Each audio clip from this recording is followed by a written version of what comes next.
Okie dokie, it's finally almost here. Episode 100 is just around the corner, and we've only one last bit of lead-up bonus content for you all. This collaboration was a bit different than the rest, and involved more people than previous editions to this lead-up. And not only is Cam's character from Troubles in Otari in a position of chronological newness, both in and out of the story's timeline, but he is also an odd man out sort of character to begin with. Expect a dark, gritty apathy presented in a very visceral way. The bones of this story are very much Cam's, but the connections with other characters I personally had a major helping hand in. And the extra horrible details, well, that's both of us. Thank you to those outside of the two of us who contributed to this collaboration. And as usual, if you are listening on the Patreon private podcast feed, keep listening for a chat with Cam on their character build of Talford Rawline. Pushing through the underbrush into a clearing, a haggard and exhausted orc stumbles over to a tree and leans against it, chest heaving with exhaustion, gasping for air, while blood slowly oozes from a deep slash in one thigh. Following in short order are two men, a little winded and clothes scuffed and torn from the uncut terrain. They slow their pace to a casual saunter once they see the orc has little left for flight. Of the two, the white-haired half-elf pushes an errant lock of hair out of his face as he pulls a rolled length of thin paper and places it between his lips.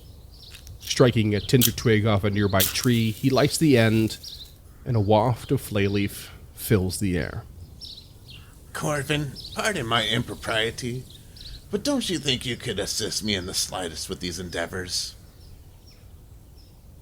The other man, human with pale skin, dark hair, dark coat, dark demeanor, dark most everything really, including his pet raven seated on his shoulder, dusts off his coat with an annoyed futility. Talford, we've been over this.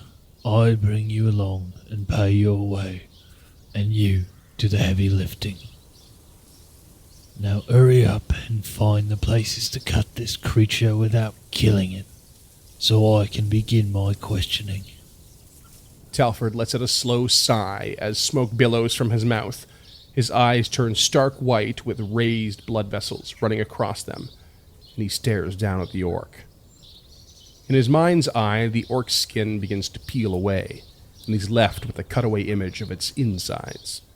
He then clenches his fist around an invisible weapon handle and slashes across the creature's abdomen. The orc offers only a soft, dry grunt in response, and the raven caws in anticipation of a fresh, warm meal. What happens next, Talford has seen time and time again. It means little to him beyond a means to an end. It's the words the orc eventually proffers that matter. Hidden in the north. Wizard's Tower. Forgotten to time. Roseguard. Zarmavdian. And Talford need only close his eyes to form the image of the looming ruins of a tower in the distance. The smell of smoke and the sounds of fighting. Mostly him fighting. He'll find something there. He knows it. And then he can be rid of this sloth of a wizard companion.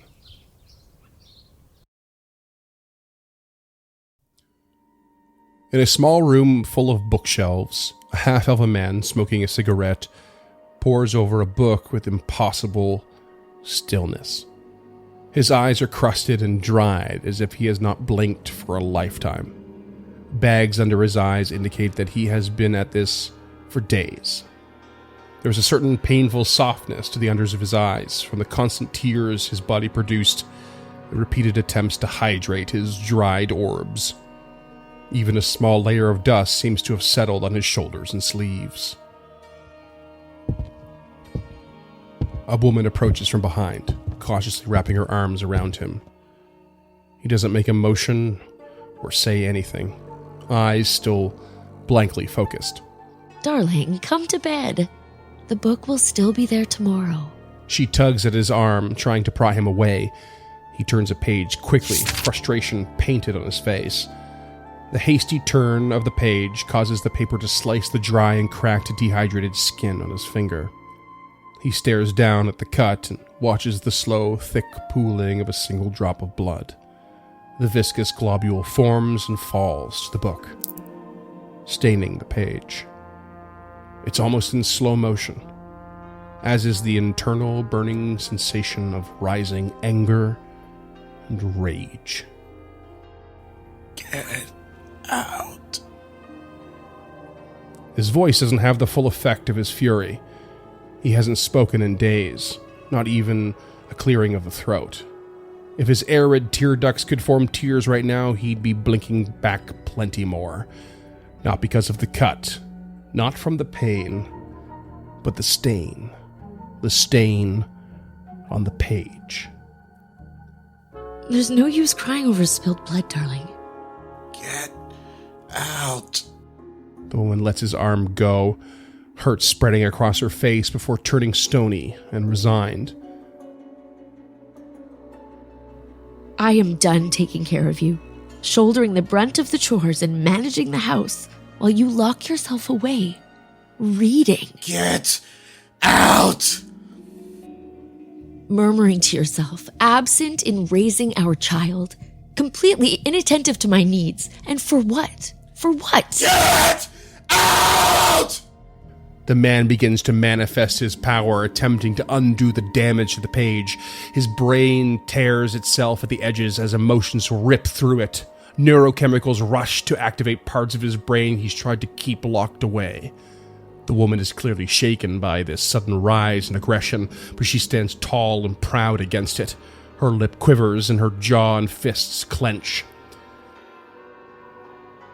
Ever since you split with that lazy bastard of a wizard, ever since you got that book, you can't even look at me, can you? You haven't had a hint of kindness left in you.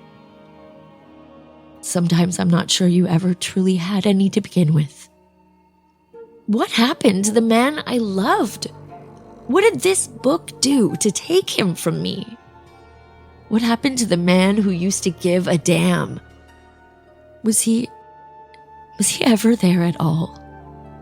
And the bookshelves all around creak under a sudden loss of burden as every single book in the room lift from their places and form a flying storm in a circle around him. His eyes continue to burn pure white, bloodshot, with rage. A door chime rings a friendly tone as the door to a book and curio shop opens. Its proprietor, behind the counter, lounging lazily, looks up from his book, casting his eyes over a shell of a man in half-elf form. He grunts and stumbles, barely catching himself with a nearby bookstand. The shop owner slowly places his book down and carefully reaches for a wand, always kept close at hand under the countertop. "Can I help you?" The half-elf crumples to the floor, face first into the floorboards.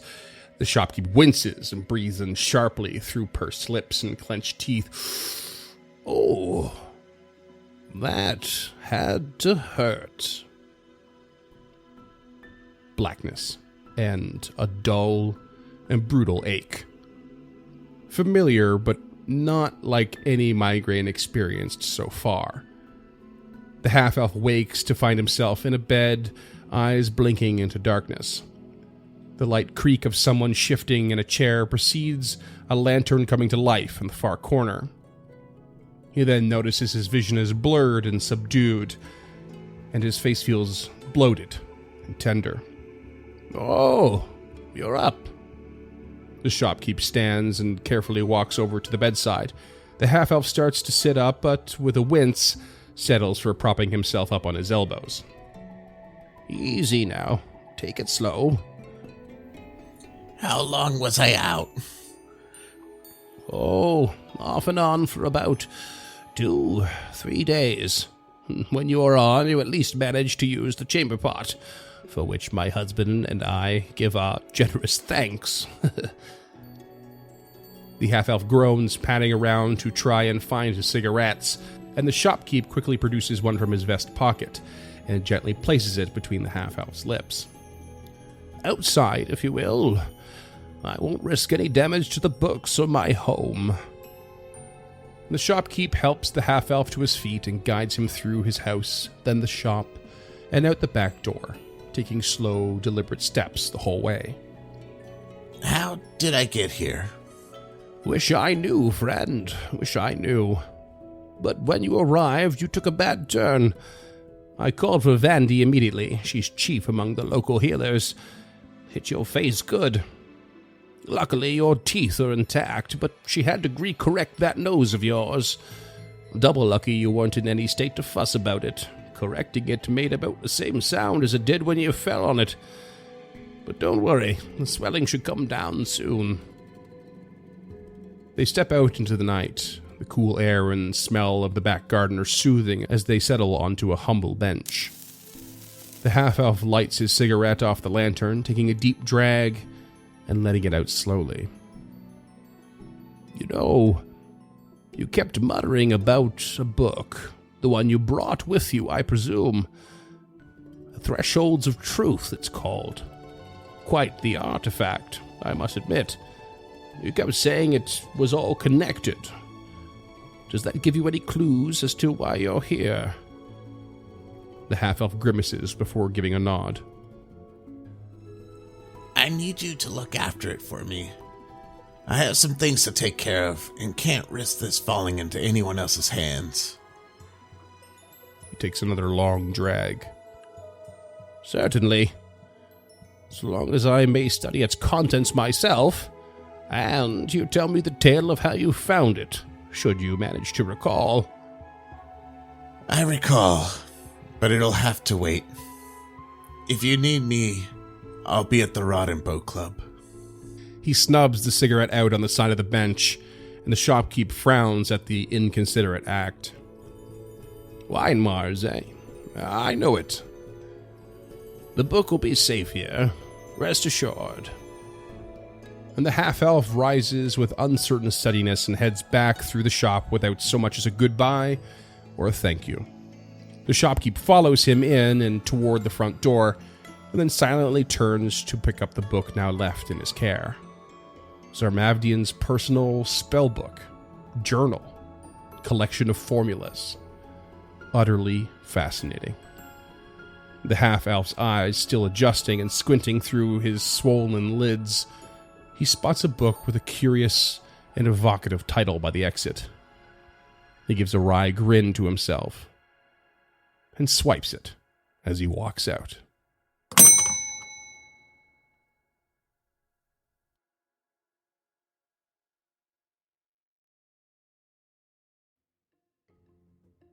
Inside a smoky, dimly lit room sits a group of serious-looking, hard people, all carrying their unique but familiar signs of a rough life lived. A young kitsune woman, dressed in simple, functional garb, seems to be the center of attention and the heavy silence amongst them. A clipped ear, a once-wounded snout, the occasional patch of pink-scarred skin among the flame-red and snow-white fur, and a single leather patch over one eye tells a painted tale of this individual at nothing more than a glance. She sits cross-legged on some musty pillows, the end of an Osirian water pipe in hand. She takes a pull and lets out a plume of smoke before passing the tube to a young man at her left. "I bet you 5 coppers." The rookie coughs. The young man does his best to glare and look older than his obviously few years, and takes a long pull. The woman suddenly elbows him in the ribs, and he sputters and coughs hard, smoke nearly exploding out of every opening, like an average daily Alkenstar experiment.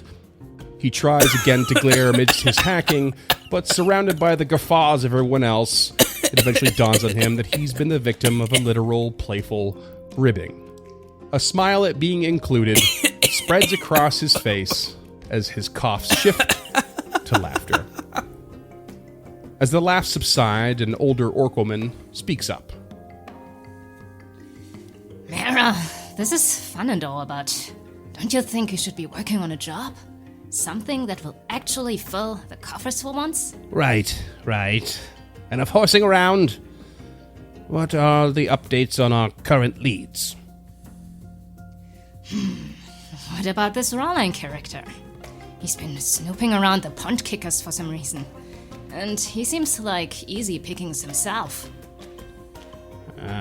That's the one that's recently divorced, right? Bit of a loner. Total bookworm.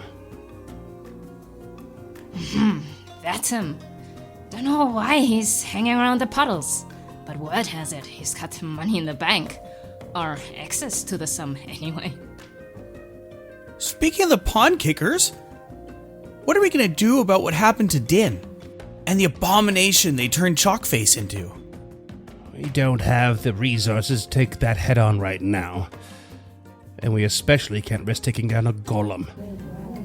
A murmur runs through the group, an obvious sense of doubt and negativity at its foundation. The Vulpine woman stands up, and her stunted tail, another injury of a violent life, manages to make an almost grand gesture. Look, you all voted me in. You're going to have to trust me. Now is not the right time. We have to be ready, else we end up like Din ourselves. More murmurs come through, but with a little more approval. Anyone who disagrees can scarper like Vale, or find themselves strung up on the pawn kicker's clotheslines. A very mixed murmur rises for the third time, but the woman stands her ground. Right. Now, tell me more about this Rawline character. Maybe his resources are what we need to actually settle this matter with the kickers after all. You know, I didn't vote for you. A half-elf man stands up and steps out from a dark corner. The glow of a cigarette between his fingers burns brighter as he takes a drag. Shadows and light dance across his face, showcasing his apathetic expression. Although, you are right about him having the resources you need. I wouldn't recommend going after this Rawline character. All eyes on him. The Kitsune woman shifts into a more readied stance, her ears twitching forward as she narrows her good eye. And why is that? The half-elf drops his cigarette casually and stamps it under his heel. Because he's me, and I have no shiny baubles to decorate your slummy, robbering shelves. He spits on the floor with disgust at the lot of them. And slowly, one by one, everyone stands. Clubs and daggers and swords are drawn, and a semicircle is created around the half-elf. The Kitsune on the open side in a stance that dares for a duel. Don't get me wrong. I respect your hustle. You're just distracted enough to not be very good at it. Not like Vale was, anyway. The Kitsune gives him a coy, one-sided smile that's more a baring of teeth than a gesture of good humor. We're the halfkin now, not the half-brothers. Whatever hustle that came before is irrelevant. Sure. If you don't mind the streets talking, if you don't give a fuck about what reputation precedes you. You see, I don't want to be used anymore than you want to be dumpster diving for ham scraps and rotten goblin grade pickles. I got a plan and a goal, and I'd rather see us both transcend the skies instead of lurking in the shadows. He gives his best warm, albeit obviously fake smile. The Kitsune stares at him for a moment before returning the exact same smile. Oh, please. Wise and all-knowing Rawline. Tell us, then, what should we do to get the people whispering the name of Halfkin in the streets, to have them falling into our sheets? Isn't it obvious? You are already discussing it. Chalkface. The room grows nervously quiet. And the young man who was most recently the butt of a joke stands up with a shaky confidence. You heard Mira. We aren't ready for that. He's not even Chalkface anymore. Not after what Din did to him. He's an abomination now. Some weird mix of alchemical components and machinery. The half-elf sighs, letting out a narrow jet of smoke. He may be that, but he also represents the greatest failing of your little enterprise. A blemish on your reputation. And to my knowledge, the only real reason your Mira is in charge now. The group collectively shifts forward as if to strike. The half-elf raises a halting hand. Until she does what Din did, and she proves herself, of course. The group moves in again, their kinship and camaraderie the only motivation they need. But Mira raises a halting three-fingered paw of her own. She takes a deep breath and levels her gaze. Challenge accepted.